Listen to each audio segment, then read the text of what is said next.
This dog has way more to teach you about orchestral music production than you think it does. If you don't believe me, check out the rest of this tutorial. Hey, what's up everyone? This is Alex, and today I want to talk about the top 2 orchestral mistakes I see people doing in their tracks. Now, if you don't know me, I've been making orchestral music tutorials for a couple of years here on YouTube, and I've been making a few of these on a weekly basis. So there must be 100 of those or more in this channel. But today, let's talk about the 2 mistakes. We're gonna use this track as an example.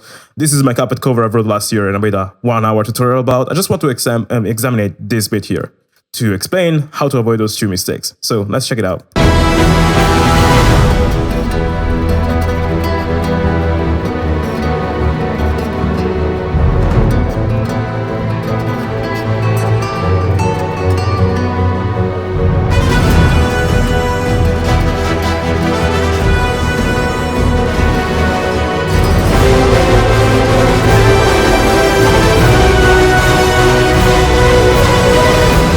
So that was a sort of like a bridge in my track, and I think this is the best bit of this track in terms of balance and background and all those things, and this might be a good example to outline those 2 mistakes, along with this dog.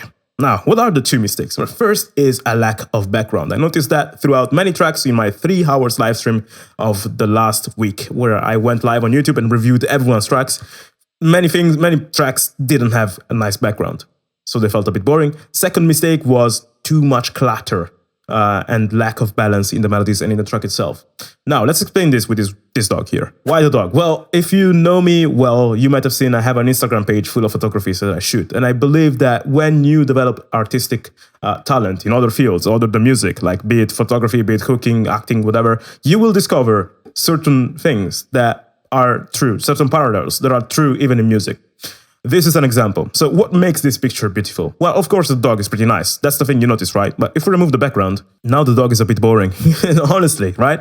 Because it's a cool dog, right? You also notice, oh, the Japanese dress and the wakizashi sword tells us this is a Japanese influence. But now this picture is a bit boring.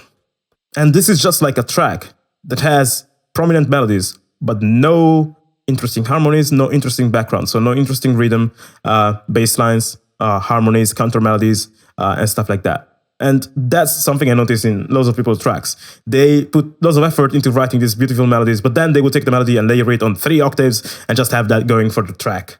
For the chords, they would do like simple string ensembles without adding detail to them, and that was it. And they sound boring. That's not the way, guys. Like, this is the way. When you have the background that is well defined, it tells us information about what we're looking at or what we're listening to. If we remove the dog, you still notice, well, this background is still pretty cool. You have, this tree which tells us maybe it's been shot in Japan because of the cherry blossom, tells us maybe it was April in Japan. And then there's this bird here which tells us clearly it's spring. It's like there's life here. And the green, so colorful and so beautiful, even without the dog. And the cool thing is that this background is so nice, but it doesn't take away from the dog. Why?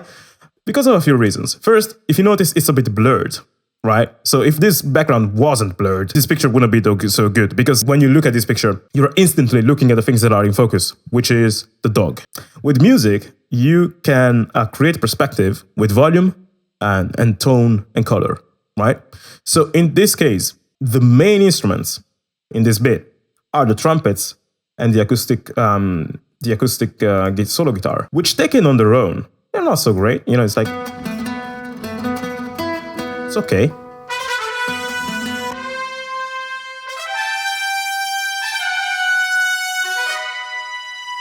What you notice about this is that it's very sharp. So it has a very high tone. And this is something I referenced in my tutorial, 2 ways to make melodies stand out in any arrangement. They are going to stand out because of the tone and because of the volume.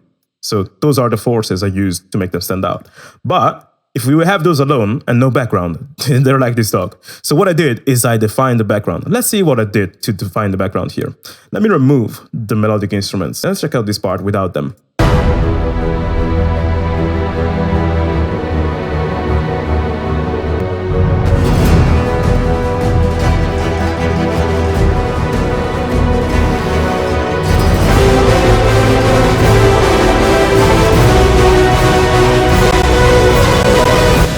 Okay, what the hell was going on though? Like, this brought a whole different vibe dimension to the track. Why? Because, well, the melody was only being the face, was presenting a melodic idea, but without too much sense of rhythm, power, and stuff like that. So I was like, okay, what do I need here? Well, I need something that brings me harmonies, so I added the string chords here. The cool thing you notice is that this is not like block chords, you know. There's independent voices moving here. There's voices being added. Like there's this leading tone here at the end that takes us higher. You know, the inversions and stuff like this. If you want to learn how to write this, I made a tutorial about how to write, you know, strings, realistic strings, and a tutorial about how I write chords by ear. Just look for Alex Mukala strings tutorial, Alex Mukala chords tutorial on YouTube. You're gonna find them. But the strings are conveying the harmony. So that's the first dimension we're conveying that wasn't present in our melody. Second thing we have is cellos and bass, I think bassoons, conveying the bass and rhythm by doing something like this. Very simple stuff, but they're a bit rhythmic. So we both have the bass and the rhythm. Then, so now we have harmony, we have bass, but we also have power, because at the end we have this sort of riser going on in the first violin and second violins.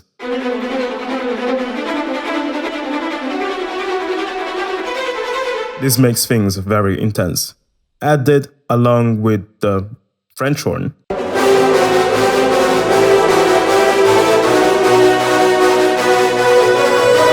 I guess you can consider this a counter melody, you know, but I'm just doing staccato notes that are playing along with the, you know, the strings here. So all of this together is amazing, right? And it's like that green field. It's like defined, but it's not taking away from our melodies because it's not going as high as our trumpets. Now, the last thing we have is some call and response with the percussion and dulcimer, and also accents. So the melody, in this case, it has a few rests. The rests are the notes like this one, for example. Like da-da-da-da-da, and it stops for a while, right? When you have those breaks, it's a good idea. You don't have to do this all the time, but it's a good idea to add stuff in response. So as the melody rests, we have something else. And that's what I did with the percussion. Like you know, so it doesn't leave the listener the time to get bored in that minimal fraction of a second there. I did that here as well, and that's not it's not a coincidence. It's meant to be. Also, another thing I did is I added some accents, and I added the accents by having these percussive rolls playing along with some guitar chords.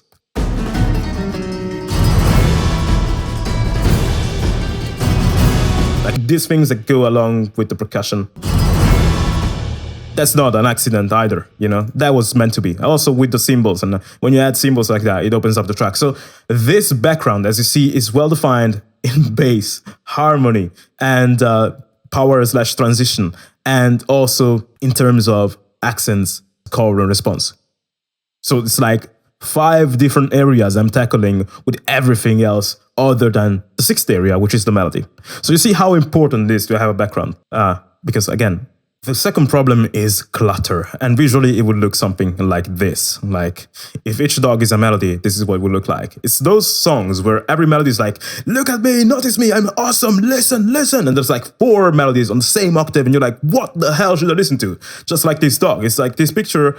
This one tells you, look at this dog, it's so beautiful, feeling free in the field, feeling like the air washing through his hair, it's so nice. And here's like, look at all these freaking dogs, they're so huge and beautiful, look, there's so many. You're like, okay, but which dog should I look to? Like, it's so confusing. So don't do that. Like in your songs, always have some leading elements and some background elements. Now, the good news is that you will avoid clutter if you learn how to do this thing with background that I just explained. Another way in which you can learn to avoid clutter is watching my tutorial, how to write great melodies and counter melodies by ear. It's going to teach you how to do that in a way where they don't clash against each other. But yeah, like this thing about the clutter, you're going to avoid it naturally as you become a better composer. But just know, this is not a good idea. Don't just present all your melodies like, check out how awesome and genius I am of writing these 4 melodies together, because when you do that, it's going to sound like crap most times. As you saw, the detail is what gives the professional sound. It's the idea of having something in a track that has a very distinctive face, very nice melody, but it has so many things in the background